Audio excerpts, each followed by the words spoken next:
Olá, ouvintes do podcast São Paulo Sonha. Aqui, para variar, sou eu, Raul Justilores, redator-chefe da Veja São Paulo. E hoje vamos falar de um tema ainda quase não abordado nesse podcast, que é falar de comércio, o futuro do varejo e dos shoppings. Tenho aqui um grande especialista nessa área, que é o Carlinhos Gereissati, que é CEO, presidente da Iguatemi, que administra, ou seja, esses shoppings que vocês conhecem aqui em São Paulo, mas vários outros Iguatemis pelo Brasil e também não Iguatemis. Bem-vindo, Carlinhos. Bom dia, obrigado. É um prazer estar aqui, Raul. E a primeira pergunta eu acho que quem viaja para o exterior, especialmente Nova York, começa a se perguntar sobre o que vai acontecer com o varejo. Você vê ali muitas lojas fechando, até shoppings nos Estados Unidos fecharam, talvez por motivos diferentes, mas o principal deles tem a ver aí com compras pela internet, as pessoas aí meio acomodadas em casa querendo o seu sapato, a sua roupa, às vezes até o seu supermercado sendo entregue. Como você vê aqui no Brasil o futuro desse varejo e também dos shoppings? Olha, eu acho que tem várias forças atuando aí em cima da nova realidade do comércio no mundo e aqui também. Eu acho que, em primeiro lugar, já que você gosta tanto de arquitetura e urbanismo, eu acho que vale a pouco falar um pouco do modelo de cidades, O modelo de cidade americanos é bem diferente do nosso modelo de cidade, quando você pensa, a mesma indústria de shoppings nascendo na década de 50, porque os americanos, depois da Segunda Guerra, com o sonho, os programas das rodovias federais, a criação dos subúrbios, o sonho de você morar naquelas casas longe de tudo, podendo usar seu carro para ir e voltar da cidade e tal, você tem a necessidade de criar centros comerciais para aqueles lugares, os shoppings nascem muito daí e daquele espaço e tal. No Brasil, quando você pega a nossa história, nós nunca tivemos, pelo contrário, a periferia da cidade aqui é um lugar não urbanizado, que cresceu à margem de todo esse urbanismo. As pessoas ficaram na cidade, as cidades são verticais, muito mais densas, E os shoppings nasceram, na verdade, para atender e um pouco substituir. Também a gente teve a era do carro aqui, a necessidade de vagas, a necessidade de atender essas pessoas de outras questões que começaram muito mais pelo conforto, até porque a gente mora num país tropical que metade do ano chove pra caramba, então você tem uma dificuldade enorme de andar na rua, de se movimentar. Então você teve uma criação de um modelo quase que dentro da cidade, verticalizado de shopping para atender essas cidades densas. Esse é o modelo que é mais parecido, inclusive, com a Ásia de hoje, que é um modelo que funciona bem, que substitui muito mais as lojas de departamento americanas do que os shoppings convencionais. Então, eu acho que esse modelo americano é o que mais está sendo afetado pelo comércio online, porque ele está longe da cidade, ele era um lugar de destino, um lugar separado, coisa diferente do que você vê, por exemplo, na Europa, com os grandes magazines dentro da cidade, que são muito ativos, fazem parte do cotidiano das pessoas. Então, acho que eu acredito que mesmo com o online, o modelo de shoppings brasileiros, que misturou também varejo com várias outras atividades, tem muito futuro e cada vez ele se torna um lugar mais meeting point, um grande espaço de convivência das pessoas que já era e vem se transformando cada vez mais. A transformação da cara dos shoppings, muitos têm hoje mais restaurantes, menos lojas. O que você vê aí como tendências aí? O que os shoppings vão ter mais? O que os shoppings vão ter que mudar? Acho que a beleza do nosso negócio é exatamente essa adaptabilidade ao longo do tempo, Eu acho que o grande segredo dos shoppings e das companhias que são profissionais e capazes de estar olhando sempre o comportamento das pessoas e como isso se traduz no consumo delas, é você poder adequar essa sua equação interna, o seu conteúdo ao longo do tempo. Então, os shoppings nasceram com comércio, os ramos tradicionais de moda, acessórios, sapatos e outras coisas, mas foram evoluindo para ter alimentação, para ter lazer, para ter serviços.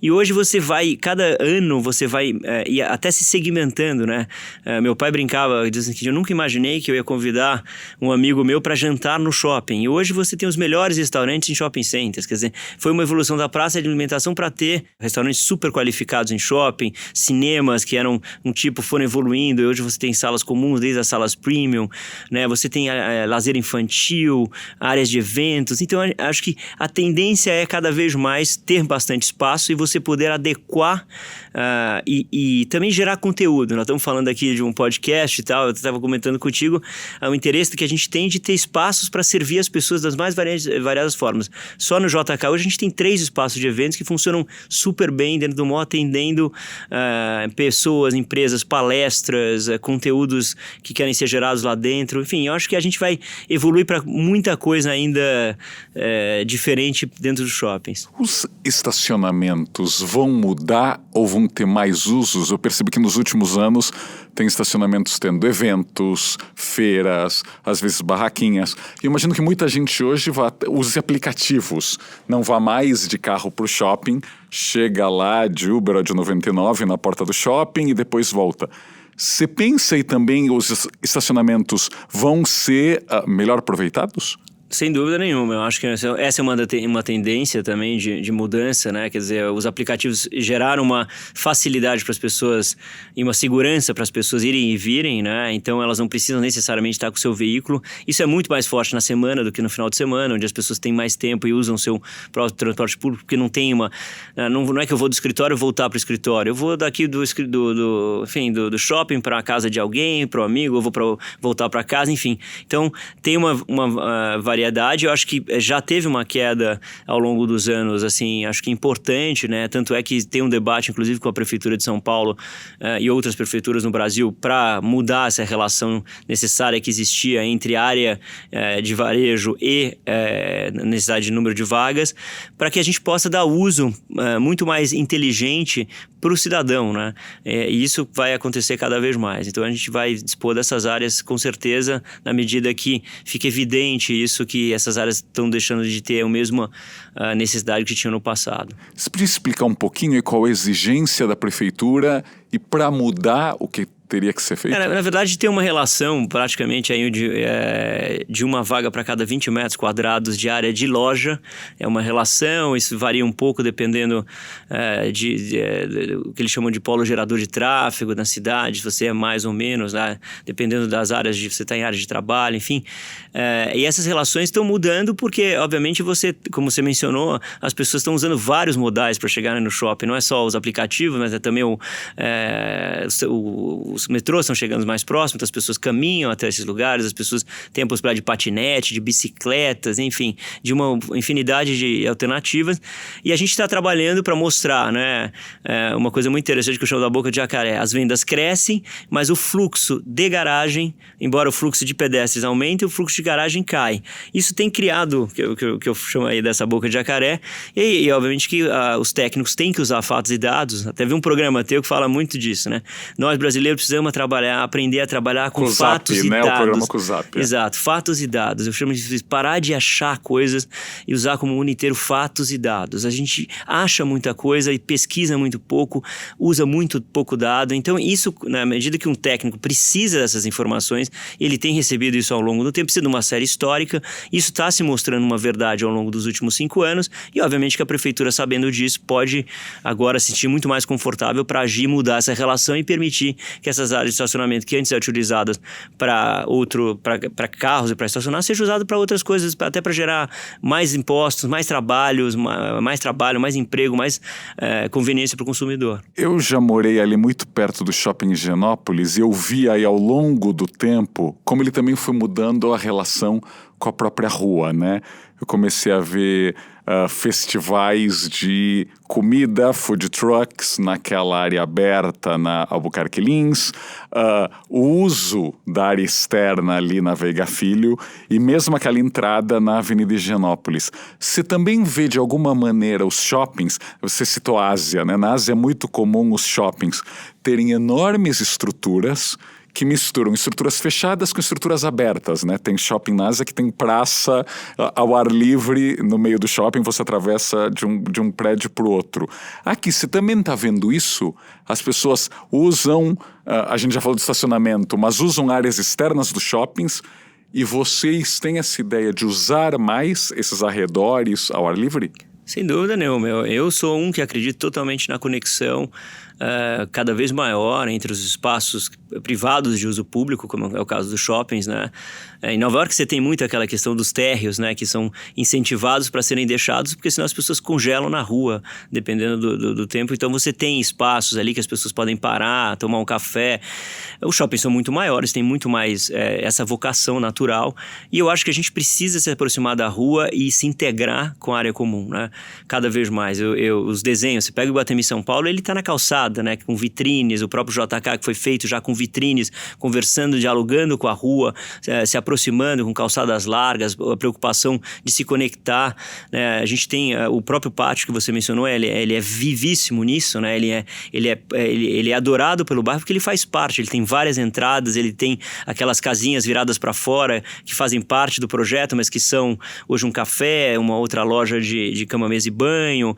Nós estamos restaurando lá um casarão na esquina que vai ser um espaço de eventos, que vai inclusive fazer parte de um projeto que a gente tem de arquitetura, que é para as pessoas poderem visitar não só a partir do casarão, mas todos os prédios que são peças raras da arquitetura brasileira que tem naquela região. Então eu acredito muito que a gente não pode pensar o nosso empreendimento isolado da cidade, mas sim absolutamente integrado com a cidade, parte viva do local que você está. Você não pode fazer isso para a cidade inteira, mas no meu modo de entender, tem a obrigação de fazer no seu entorno próximo. O paulistano tem uma relação meio contraditória com o comércio. Queria te perguntar, hoje em dia até por causa do plano diretor, há um incentivo para que prédios tenham fachada ativa, comércios no térreo, etc. E eu já ouvi de muitos incorporadores, inclusive entrevistados aqui no podcast, as pessoas não querem ter comércio embaixo, ou falam, vai ter loja no térreo? Eu acho que vai desvalorizar meu imóvel. E há bairros inteiros ou ruas que qualquer notícia, vai vir um shopping, vai vir um centro comercial, vai ter uma loja, as pessoas meio freak out, piram e dizem, não, o comércio vai desvalorizar, não queremos shopping aqui, não queremos lojas aqui. Você sente essa resistência está mudando ou você acha que ainda tem uma espécie de gritaria? Não, aqui a gente quer uma zona estritamente residencial, não queremos comércio ou varejo por perto. É sempre uma questão complexa falar isso. A minha opinião é que sim, está evoluindo, as pessoas estão mudando seus hábitos, né? Você vê a transformação da região de Pinheiros, a chegada do metrô, quão viva aquela região se tornou. A Rua dos Pinheiros, exato, né? Como ela está pujante, como eu sou absolutamente favorável à fachada ativa, acho que é um avanço no desenvolvimento da cidade. Não acho que é para todos os lugares, mas ele é sim para lugares de alto fluxo, de transporte público, para determinado tipo de público. Eu gosto muito das cidades diversas, né? Eu acho que as cidades não podem ser iguais. Eu acho que elas têm que ter zonas muito densas, zonas menos densas, zonas com fachada ativa e comerciais e eventualmente algumas zonas um pouco de mais baixa, porque as pessoas são diferentes, elas têm momentos diferentes na vida e vão querer viver de forma diferente dependendo da sua idade, da sua condição, se tem filho, se não tem filho, qual o momento de vida. Então, eu acho que a cidade tem que ser diversa para atender esses vários públicos. Eu acho que essa questão que foi desenhada agora em São Paulo com a fachada ativa, ela vai ao encontro do que essa nova geração está pedindo. Eu acho que existe essa... Eu fico extremamente assim, feliz em ver, né, não só jovens, mas pessoas de todas as idades usando os patinetes, usando as bicicletas, caminhando na rua, pegando o metrô se aproximando, o Estado fazendo a sua função, que é qualificar o transporte público. Isso é um avanço, né? Eu acho que como sociedade a gente tem que entender quanto mais gente na rua, mais uma cidade funcionou, mais a nossa sociedade está funcionando, porque isso indica... A própria segurança é feita pelas pessoas. Você vê as zonas como no Morumbi, que não tem gente na rua, são extremamente perigosas hoje. Se você vê as zonas que as pessoas andam na rua, estão ali presentes, elas têm muito mais um fator de segurança. Agora, só para te dar um dado clássico, né? O Pátio de Higienópolis é um exemplo dessa relação, às vezes, de amor e ódio, né? A resistência que o bairro ofereceu à instalação do shopping, com abaixo-assinados, e foi famoso. Quantas reportagens a Veja São Paulo deve ter feito sobre esse assunto e tal. E hoje ele é absolutamente adorado pelo bairro. Ele reativou, ele reanimou, ele deu uma vida, um lugar de convivência para as pessoas, independente, ele reanimou o entorno, inclusive, não é só a parte interna dele, mas é toda a parte em volta, porque as pessoas caminham para lá, tem um lugar para se direcionar e ao longo dos seus caminhos geram outras atividades. Então, eu acho que isso, né, a gente está tendo uma outra experiência, e eu acho que em bairros que estão morrendo, a colocação de um equipamento como o shopping center pode reativar, reanimar e revalorizar esse bairro, criando uma atividade extremamente importante e um lugar de convivência, porque ele traz cultura através de cinemas, teatros, hoje em dia eventos como você falou que são utilizados, ele traz emprego, ele traz gente jovem, ele traz uma revitalização do bairro como um todo. Mas será que justamente o de Higienópolis ele se difere de muitos outros shoppings aí no formato? Ou seja, não sei se foi pela pressão dos vizinhos ou não, mas ele foi construído de uma maneira com assentos na frente, dá para sentar, dá para fazer eventos. Há outros shoppings que são caixotões basicamente vedados, não tem nenhuma vitrine virada para a rua. Será que justamente esse cuidado que houve no shopping, no Pátio Higienópolis, não acontece em muitos outros e por isso que as pessoas têm uma imagem negativa do que seja um shopping? Não, eu acho que você pode ser, acho que tem razão, mas aí são erros de projeto, são erros de talvez de conceituação, de entendimento da importância desses equipamentos para as regiões que estão instaladas ali. Eu acho que isso, o equipamento em si, ele é extremamente dinâmico e gera essa potência que eu comentei. Agora, tem pessoas que são mais talentosas para projetar e entendem melhor essa relação, e eu acho que é um pouco do que a gente está falando, né? As cidades, elas não nascem sozinhas, elas precisam de pessoas, e essas pessoas precisam ter a consciência.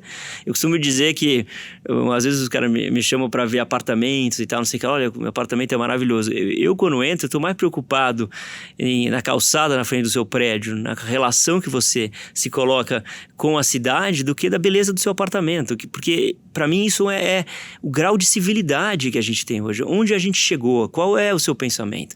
Então eu acho que isso também se reflete em negócios, se reflete nessa compreensão de grau de civilidade, né? Quer dizer, para mim, né, a gente estava conversando um pouco sobre as cidades da Europa, o que faz a Europa e as cidades é a consciência coletiva. Lá, e principalmente, né, a Europa no norte ali, a sociedade é mais importante que o indivíduo. Eles têm essa clareza. Então, a rua na frente de casa é mais importante do que o meu gramado. Então, isso muda completamente a relação das pessoas com a sociedade. E acho que é isso que a gente precisa. Então, esse é o tipo de raciocínio que a gente tenta fazer nos nossos empreendimentos, né? A gente tem uma relação, por exemplo, um exemplo concreto, para não ficar só na teoria ou no discurso, né? O JK mantém, né? O Parque do Povo foi construído pelo empreendimento ali onde está o Iguatemi JK, né? Desde o início não tem um centavo do poder público no Parque do Povo, né? E ele é totalmente mantido pela iniciativa privada e ele é de uso público, que todo mundo que vai lá é um parque público, mas ele foi construído pela iniciativa privada e ele é mantido desde o início por recursos da iniciativa privada e gerenciado por nós. Então é a equipe do Iguatemi JK que gerencia desde o início lá, nos 2 primeiros anos foi a W Torre, que foi a incorporadora do projeto como um todo. Depois eles saíram vendendo o projeto e a gente assumiu. E quem vai lá e gosta e vê o parque funcionando, e é uma maneira que a gente tem de entender que aquilo faz parte do nosso negócio, está em volta da gente. Quer dizer, como deixar o parque perder qualidade, que a gente sabe as dificuldades do setor público, a cidade tem regiões enormes para cuidar, né? Falta de recursos. Então, se a gente está lá e pode, por que não fazer? Muitos urbanistas, né, ouvem o podcast. Eu imagino que ao longo, né, das últimas décadas eles têm uma postura muito crítica a shopping centers, né? Eu já li shopping center é a morte da cidade, shopping center é a negação da cidade, shopping center tira o oxigênio da vida na rua e das calçadas. Você também já deve ter ouvido essas críticas. Qual é a sua argumentação e que shopping center ou que formato de shopping center seria o ideal? Olha, a gente estava falando sobre cidades da Europa. O que é uma Harrods? O que é uma Rinascente? O que é uma Galeria Lafayette? Shopping centers.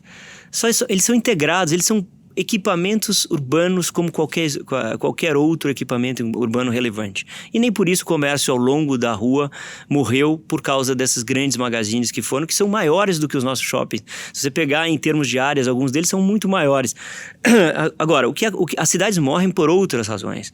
E as cidades vivem, como estamos vivendo hoje, exatamente quando são bem feitas, né? Quando é uma cidade que tem calçadas, é uma cidade que é segura, uma cidade que tem transporte público que permite você fazer longas distâncias ou curtas distâncias com modais diferentes. É uma cidade arborizada que permite você andar protegido do calor, com sombra, que tem espaços públicos de qualidade, né? Eu, por exemplo, me interesso, né, não só pelo meu negócio, mas por cidades. A gente tem uma relação muito forte, né, natural. São grandes equipamentos que fazem parte da cidade. A gente está em várias delas, diferentes tamanhos, diferentes qualidades e tal. E eu acho que é muito importante esse trabalho próximo, né? E eu vejo, por exemplo, que no Brasil, o prefeito da Europa, basicamente, cuida da cidade de segurança. O prefeito aqui nas cidades nossas no Brasil, ele cuida da educação, da saúde, da segurança, e sei mais o que. Então ele não é bom em nada. Ele tem tanto assunto, ele tem que entender de tanta coisa que é extremamente relevante que ele não entende de nada e nem foca em nada. Então eu acho que a gente precisa mudar, fazer uma reestruturação do monarca. Então você tem saúde cuidada pela União, pelo Estado e pelo município. Educação cuidada pela saúde, pelo Estado, pela União e pelo município. Na Europa, agora não vou saber exatamente, mas a saúde é da União, né? A educação é do Estado e a cidade cuida ali da zeladoria, da qualidade do urbanismo, né? Do transporte, da segurança, mas ele não cuida de todo esse resto. É uma maluquice o que a gente faz. E a gente fica tentando eficientizar, melhorar aquilo que o cara não consegue fazer. Então a gente precisa ser sério e enfrentar as questões de uma maneira inteligente, de verdade, e atribuindo quem faz o que no caminho inteiro. Porque aí o cara pega, o garoto da educação, faz ali do garoto de 0 a 5 anos, aí o outro pega, agora vai o Estado, aí se o cara é bom, ele faz um pedaço bem, o outro não está fazendo bem, entrega um garoto mal preparado. Então tem que botar alguém para cuidar da carreira inteira desse garoto na educação, para entregar realmente o jovem preparado para o futuro. Então essas coisas precisam mudar no Brasil para que a gente tenha, e o prefeito focar na cidade, na qualidade da cidade. Por isso que as cidades europeias dão um banho no mundo inteiro. Acho que daquelas relações que você vê das 25 melhores cidades, sempre 20 das cidades estão na Europa, tem uma na Austrália, sei lá, uma no Canadá, uma ou duas nos Estados Unidos, mas a Europa dá um banho, porque os caras são focados, treinam pessoas, os técnicos são preparados, fazem coisas belíssimas no espaço público. As coisas são horrorosas, são muito mal feitas, mesmo as iniciativas boas são mal desenhadas. Então a gente precisa de gente capaz para fazer isso acontecer com qualidade. A gente, quando faz calçadão, no dia da entrega já tem ali as lajotas meio soltas, você não consegue andar muito bem, já tem aquelas poças d'água, né, na primeira chuva, né? A execução é infelizmente muito ruim. Aliás, é algo irônico, você falou de segurança, né? Aqui justamente as prefeituras praticamente não cuidam de segurança, né? Algo estadual, enquanto você vê as grandes cidades americanas, as grandes cidades europeias têm a segurança na mão, né? Então a gente tem essa... Eu queria que você compartilhasse com a gente, eu sei que você viaja justamente para pesquisar muito, como as cidades estão evoluindo, como o varejo está evoluindo. Você citou as cidades europeias. Você podia dar um exemplo de lugar, ou de projeto, ou de bairro, ou de rua, que quando você vai, você fala, é isso aqui que eu gostaria de ter ou de replicar no Brasil ou ao redor dos teus empreendimentos? Olha, acho que tem vários, né, lugares assim. As cidades europeias, por si só, eu fico impressionado porque...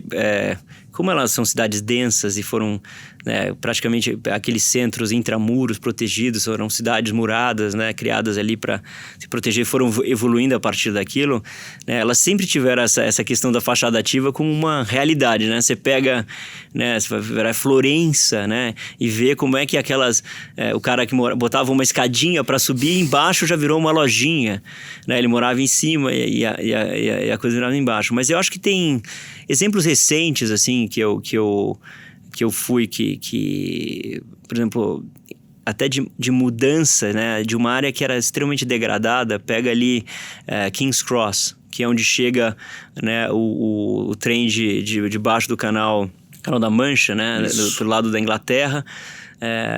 St. Pancras, a estação e tal, e aqui era uma área absolutamente degradada, né? E um incorporador pegou ali, acho que são 300, 400 mil metros quadrados, e colado ali, chegava a estação e já tinha um metrô, as pessoas iam embora. Mas ali existe um potencial enorme de movimentação de pessoas de qualidade, gente chegando da Europa inteira, atravessando a partir daquilo. E o que foi feito ali em área residencial, comercial, a sede da Google foi para lá, outras empresas extremamente importantes, é espetacular.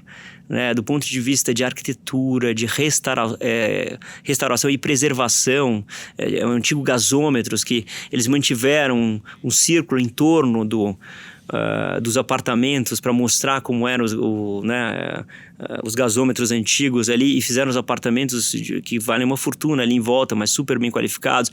Tem apartamentos misturados, que é uma coisa que no Brasil acho que se começa a ter, né? Onde você tem pessoas de mais alta renda, mas pessoas também de média e eventualmente baixa renda, criando também um bairro diverso. Eles levaram para lá a St. Martin's Lane, que é uma faculdade de design gráfico que leva uma galera extremamente criativa, brilhante, né? A Inglaterra tem essa vocação extremamente forte, então criou um bairro vivo, denso, diverso, do nada, numa região extremamente pobre, mas tudo bem feito, apoiado pelo poder público, mas totalmente desenvolvido pela iniciativa privada, com essas características, né? De usar o transporte público, de ter fachadas ativas, de ter todos os tipos de usos próximos, integrados. Então, acho que é um dos grandes exemplos que eu vi, assim, que me inspiram como cidade, como reforma. E fora, porque se pensar em cidades europeias, tem tanto exemplo que esse é um projeto que me chama muito a atenção nos últimos anos. Você tem pesquisado, você está fazendo alguns projetos muito grandes. Eu queria justamente que você pudesse contar um pouquinho para a gente o que você está pensando fazer em Campinas, ao redor do Iguatemi em Campinas, e essa ideia de criar um bairro quase do zero, mas tendo aí um shopping vizinho e enorme do lado. Alguns urbanistas brincam que para você criar um bairro você precisa de um shopping, uma escola e um posto de gasolina. E aí você tem, hoje em dia, ativos importantes para constituir um bairro. Ali já tem posto de gasolina, imagina. Ali já tem quase tudo. Já tem a escola bem próxima, mas eu acho que é uma joia que a gente tem ali na região, né? Um extremo cuidado. E eu, por exemplo, passei meus últimos 20 anos me dedicando muito a aprender sobre shopping e conhecer o negócio, obviamente sobre cidades, porque eu acho que as coisas estão extremamente interligadas. E a gente está tendo a oportunidade agora, como empresa, de fazer algo que a gente nunca fez, que é basicamente criar uma nova centralidade, um novo bairro ali no entorno do Iguatemi de Campinas, e integrando totalmente. Então, o Iguatemi de Campinas era um shopping considerado, na teoria, um super regional, porque ele atrai mais de 50 cidades no entorno de Campinas, e é um terreno enorme de quase 200 mil metros quadrados, com shopping no meio e estacionamento em volta. Então, o primeiro desafio é como levar o shopping para a beira, né, e chegar próximo da cidade, né, e incluir ele nessa visão urbana. Claro que fazer um sistema viário que atenda todas as necessidades hoje, não só dos veículos, mas das pessoas, principalmente do pedestre, da bicicleta, criar essas ciclovias inteligentes que se integram também à cidade. Nós vamos ter 3 ou 4 parques na região.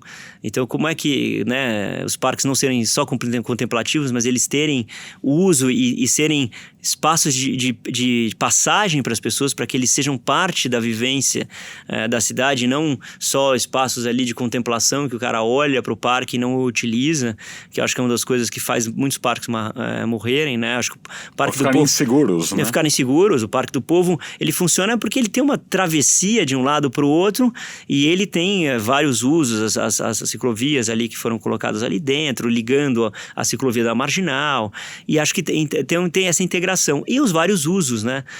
Não ser uma cidade fechada, não ter condomínios, mas ter apartamentos que se integram integram a esse bairro e faz as pessoas utilizarem e caminharem para o shopping, caminharem para os parques, caminharem para as áreas culturais que vão ser nesse bairro. Eu também acho que uma das coisas que a gente precisa aprender, um bairro bem feito, ele tem atividades culturais espalhadas pelo bairro. As pessoas precisam ter atividades e vivências acontecendo para as pessoas se circularem.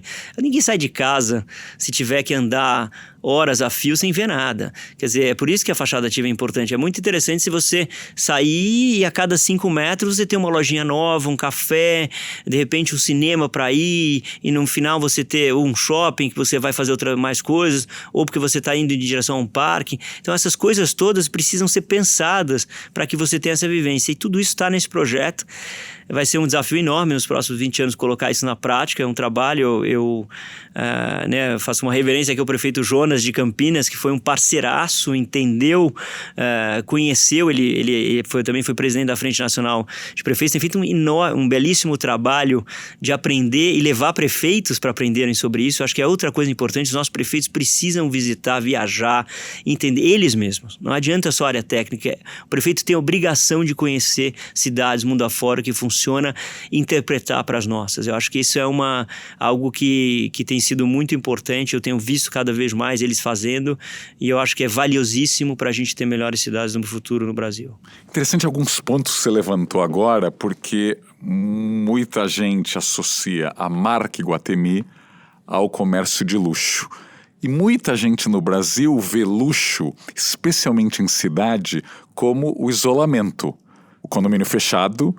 Em São Paulo até que eu acho que tá em queda, mas no Brasil tem condomínio fechado sendo construído em cada esquina, né? Eu tive em Sinop, no Mato Grosso agora, e tinha 30 condomínios fechados em construção. E a ideia do muro, a ideia de não ter comércio por perto, né? A ideia de você não sair a pé de casa, que até contra o que muitos jovens, muitos millennials querem como estilo de vida, mas acho que muita gente acha que luxo, né, no Brasil é você estar longe dessa cidade normal que você estava descrevendo. Você acha então que muita gente tem um conceito aí do que seja luxo ou morar bem complicada, errada? Eu acho que é um conceito, no mínimo, antiquado, né? Porque quando você vê um príncipe na Dinamarca pegando os filhos e andando de bicicleta no meio da rua e as pessoas acham o máximo, quando você vê pessoas ricas, mundo afora, usando transporte público e todo mundo acha legal isso, quer dizer, eu acho que, na verdade, a atitude sofisticada, o verdadeiro luxo, está na elegância da atitude das pessoas de poder conviver como mais um cidadão. É claro que você teve o privilégio, de repente, de ter construído algo, nada errado, pelo contrário, eu acho que no brasileiro também nós temos que valorizar as pessoas que deram certo, torcer para que os negócios cresçam, né? Colocar gente boa para governar, gente preparada, porque são as pessoas preparadas que vão levar as coisas adiante. Não adianta colocar gente despreparada. Gente despreparada é um tiro contra você mesmo. Então, eu acho que a verdadeira elegância, eu gosto muito mais da palavra elegância na atitude de você saber o seu lugar e saber conviver na cidade junto com todo mundo, e uma cidade onde você se orgulhe de poder usufruir dela. Então, eu acho que as pessoas que hoje em dia realmente têm o conceito certo da sofisticação, elas não têm essa questão, quer dizer, elas querem estar integradas numa cidade, querem poder, né? Eu vi, você brincou com os Faria Limers ou Faria Limers, não sei como é que chama o termo. Faria Limers, Faria aqui Limers, é raiz. É raiz. E o importante é o seguinte, é importante que essas pessoas estão andando na rua, eles estão vivenciando a cidade, eles estão usando de patinete. É bacana ver aquela garotada, aquela molecada que é banqueiro, bancário, gente que ganha bem, sofisticada, convivendo na cidade, aprendendo a usar a cidade, se relacionando com as pessoas, entendendo como é essa vida urbana. Isso é uma mudança de ficar só dentro do carro, para a sua casa, para o seu condomínio, para a sua fazenda, para o seu shopping e andando. Então, eu acho que quebrar essas barreiras, eu acho que é verdadeira transformação, e acho que as pessoas estão percebendo entendendo que essa é a verdadeira sofisticação, a maneira de você ter uma cidade que funcione para você, funcione para os outros, não importa se você é muito rico, se você não tem essa riqueza, mas você convive e se respeitam, acho que isso é fundamental, tem que haver respeito entre todo mundo, a boa educação não tem nada a ver com a quantidade de dinheiro que você tem no banco, tem a ver com a sua atitude frente ao mundo, a maneira como você acredita e se relaciona com as pessoas, é isso que a gente tem que torcer para que as pessoas entendam, né, e vão procurando aí construir uma nova sociedade melhor do que a gente teve no passado. Uma vez por ano sai alguma notícia relacionada ao projeto na Cruz Vermelha, de se fazer um shopping lá, mas parece que o projeto não está andando, tem certa oposição. Em que ponto está e por que está tão difícil destravar esse projeto? Eu brinco, eu acho que o projeto da Cruz Vermelha é um pouco dessa relação, é exatamente o clássico Pátio Higienópolis. Eu acho que, embora, na verdade, o entorno ali esteja muito favorável, né? As pessoas são favoráveis ao que o shopping seja feito ali no terreno da Cruz Vermelha. Deixa eu explicar um pouquinho aquele ambiente, né? É no caminho do aeroporto de Congonhas, ali 23, aquele predinho branco e azul baixo, inclusive vai ser preservado e mantido no projeto. Mas é que hoje em dia, né, a gente enfrenta várias forças aí quando um terreno é muito visível, ele desperta o interesse de muita gente, né? E eu acho que a gente está lutando ali para reativar o Planalto Paulista. Eu tenho certeza absoluta, dentro de tudo aquilo que eu te falei, que esse empreendimento vai revitalizar e valorizar aquela região enormemente, trazer novos moradores. O bairro está envelhecendo barbaramente, as pessoas estão indo embora, né? Até a gente teve depoimentos de pessoas que tinham escolas lá de crianças que foram fechando, porque é um bairro que não atrai o jovem, não atrai o casal jovem para morar, é um bairro que vai morrendo e as pessoas vão ficando ali só mais velhas e o bairro vai definhando e perdendo essa atratividade. Então a gente teve que enfrentar primeiro um problema de tombamento, que o Compresp claramente deixou claro que não existia nada ali para ser preservado, a exemplo do que é, por exemplo, o conjunto hospitalar do Matarazzo ali, que já era um conjunto hospitalar realmente de época, construído, ali foram projetos feitos ao longo de várias décadas, não tem nada do projeto original, nem foi feito o projeto original, enfim, essa etapa foi vencida. Agora a gente tem uma batalha aí com a questão ambiental, né? Embora não tenha uma árvore no terreno, se diz ali que tem uma questão ambiental, e eu acho que é natural, a gente tem que enfrentar às vezes algumas dessas maluquices, porque é necessário, enfim, hoje em dia a sociedade se manifestar, e a gente está hoje nesse debate. Tenho certeza absoluta que vamos mostrar tanto para a justiça aí que não tem nada de errado lá, nenhuma questão dessa natureza, e vamos em frente aí construir. Eu garanto, assim, de muitos anos no batente, né, e principalmente olhando o Pátio Higienópolis, que daqui a alguns anos, quando aquilo tiver construído e as pessoas olharem e falar, pô, de novo, eu vou te dar um exemplo, né? Eu fui inaugurar lá no Paço das Artes, que fica colado no casarão. Uma senhora chegou e falou assim, você acredita? Eu vivo aqui todos os dias, esse é o melhor negócio que fizeram. Ela estava mais velha e eu fui uma das pessoas que assinou abaixo-assinado. Se arrependimento matasse, né? Quer dizer, eu vi e ao longo do tempo que a gente está lá no pátio, nos últimos 5 anos que a gente entrou como sócio lá, inúmeros depoimentos desse tipo de coisa. Então eu acho que a gente às vezes tem que enfrentar algumas maluquices e tal, mas tenho certeza que no final quem vai ganhar é a região lá, e aquilo vai ser muito bacana para a cidade. A ideia é um shopping ao redor do antigo prédio da Cruz Vermelha, né? Você vai só descrever um pouquinho, para quem está nos ouvindo. Exatamente, ainda não viu. O predinho ali, aquele branco e azul, ele permanece, vai ser revitalizado e se torna a sede da Cruz Vermelha de São Paulo. Então ele permanece, vai ser uma referência, é uma permuta Cruz Vermelha de 50 anos, então ela passa daqui 50 anos a ser dona completa daquele empreendimento. A Cruz Vermelha precisa, né, dessa área para gerar renda para atender os paulistanos, né? Hoje ela é uma entidade que não tem recursos e vai estar usando esse terreno exatamente para ter recursos para poder devolver para a cidade em todas as ações que ela faz. E atrás vai ser um shopping baixo, que não é não ofende a região, não tem, tá, coisa com cinema, com teatro, com lazer, com alimentação e lojas e serviços para aquela região que é carente de tudo, né? É uma região meio esquecida, porque fica perto do aeroporto e não tem tanta atratividade contra as outras regiões para a moradia das pessoas. Você tem uma ideia de quando pode começar essa construção? Olha, a gente precisa aí, ganhar algumas etapas. Aí a gente está ainda numa discussão jurídica com o Ministério Público. Eu acredito que a gente, enfim, mais 1 ano e meio, se Deus quiser, mostrando que não tem nenhuma questão lá ambiental, porque é praticamente um gramado, qualquer um que sobrevoa ali, mesmo parando, descendo, coisas, vê que é um gramadão, enfim, mas eu acho que em 1 ano e meio, se Deus quiser, a gente consegue resolver essa questão e poder entregar em outros 2 anos um belíssimo equipamento para a cidade, com a qualidade que sempre a Iguatemi faz as coisas, com a preocupação que a gente tem de fazer algo bem feito, que valorize os lugares onde a gente está. Todo mundo que vem a esse podcast, né, senta nessa cadeira, compartilha, agora deixando um pouco o varejo de lado, os seus sonhos para a cidade. Você já falou algo que é raro aqui a gente conversar, que essa formação dos prefeitos, ou informação, né? Eles têm que viajar mais, conhecer boas experiências no exterior, até para se inspirar, para ter uma visão e compartilhar essa visão com as suas equipes. Que outras visões você teria ou que você adoraria que São Paulo abraçasse? Seja a prefeitura, seja nós como cidade. Que coisas aí seriam prioritárias na sua visão para São Paulo? Eu acho que primeiro nós brasileiros, a gente não valoriza essa beleza verde que é o nosso país, né? É incrível como assim, a gente viaja muito a trabalho e também e amigos que vêm de fora e tal.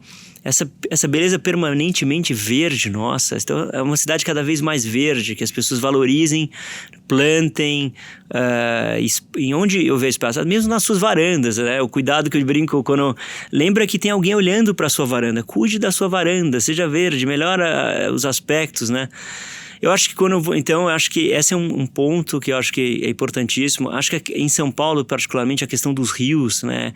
A gente tem que enfrentar essa questão do Rio Pinheiros, do Rio Tietê. Os cidadãos pedir, pelo amor de Deus, que as pessoas tenham consciência, né? Hoje é o esgoto residencial que ainda chega nesses rios todos. É óbvio que a gente sabe que tem ali, né, várias questões difíceis de muitas favelas ali ao longo de córregos que acabam virando quase que, né, depósitos de todo tipo de coisa que acabam caindo nos rios, e tem um trabalho que não é simples, porque de melhorar a condição de vida dessas pessoas para poder fazer com que elas entendam mas é fundamental que nós todos paulistanos abraçamos esses rios, fazer um parque linear ao longo do Rio Pinheiros e, né, aquelas margens cada vez mais verdes, mais utilizadas pelos paulistanos, chegando mais próximo do rio, recuperar aquilo, não fazer construção, mas ter realmente algo que orgulhe a gente de ter resgatado algo que já foi tão fantástico e que pode ser retomado. Acho que também é uma cidade mais diversa,